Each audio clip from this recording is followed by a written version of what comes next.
Pak. Contoh seperti ini juga nih Pak.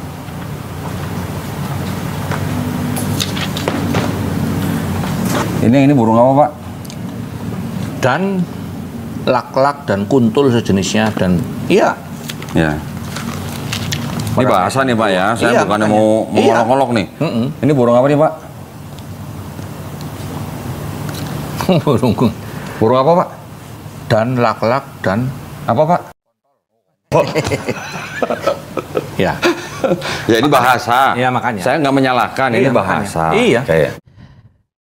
Kita sering mendengar Bapak Ibu di kalangan saudara Muslim, mereka menuduh Alkitab mengajarkan hal yang vulgar, seperti Amsal 5 ayat 19, Kidung Agung 8 ayat 10, Yesekiel 16 ayat 7.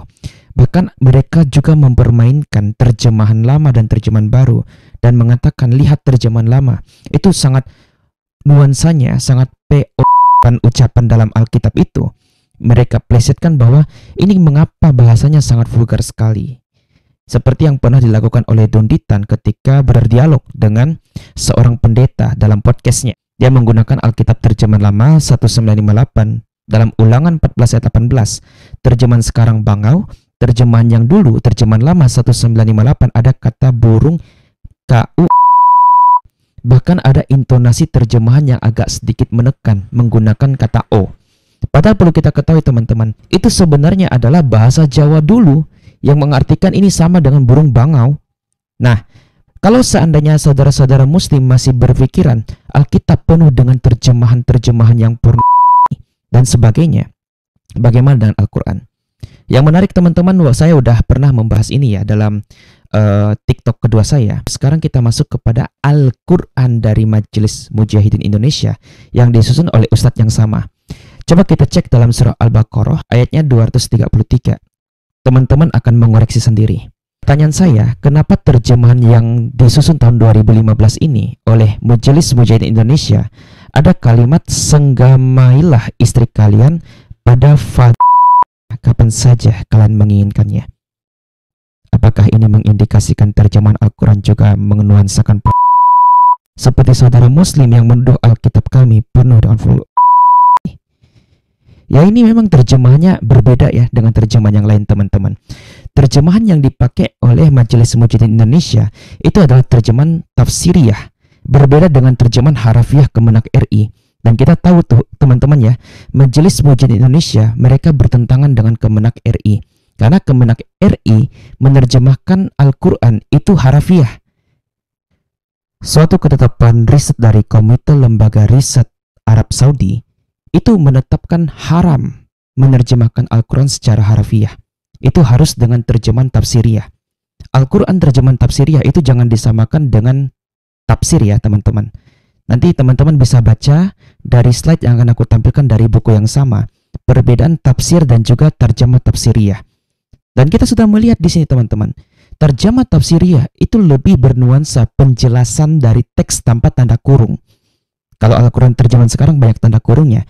Nah, menariknya, yang tadi Anda sudah baca di sini, terjemahan dari MMI Majelis Mujahidin Indonesia itu bernuansa apa? Jika ada kalimat apakah itu bernuansa porno? Teman-teman sendiri yang menilai. Yang jelas jika saudara-saudara Muslim ingin menuduh Alkitab mengajarkan pornografi, lalu bagaimana dengan terjemahan-terjemahan Al-Quran?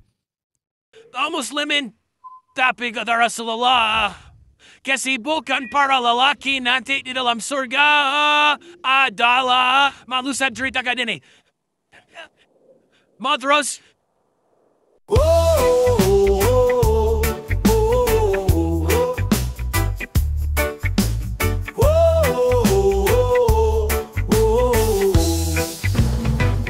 Kaum muslimin kata Rasulullah, kesibukan para lelaki nanti di dalam surga adalah memecah perawan istri-istrinya. Mereka perawan terus dapat perawan, istri selesai dia perawan lagi. Yes.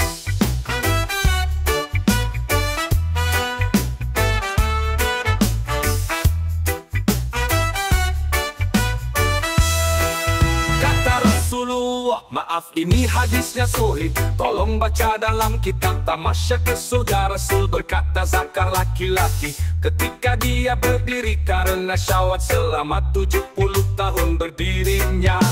Yes.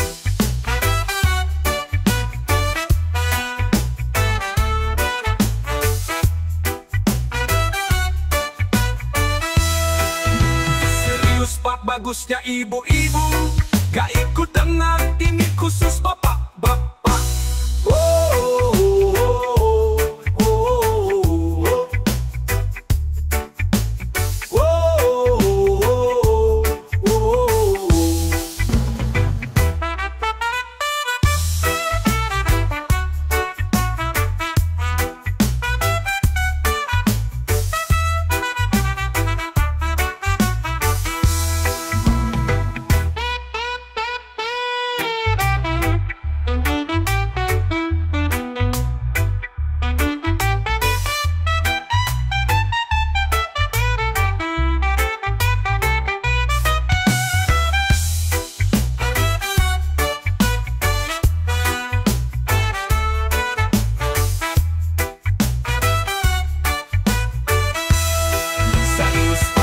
Bagusnya ibu-ibu gak ikut dengar, ini khusus bapak-bapak.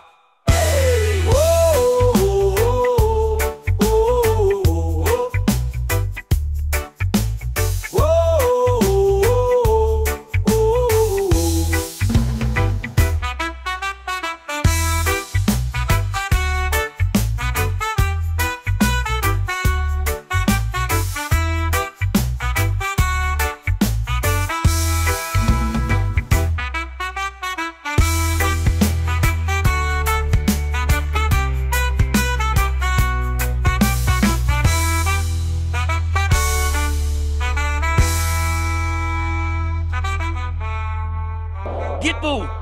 Sanus pa! Bagus na ibu-ibu may ikut ng pengajian ini. Ni khusus bapak-bapak.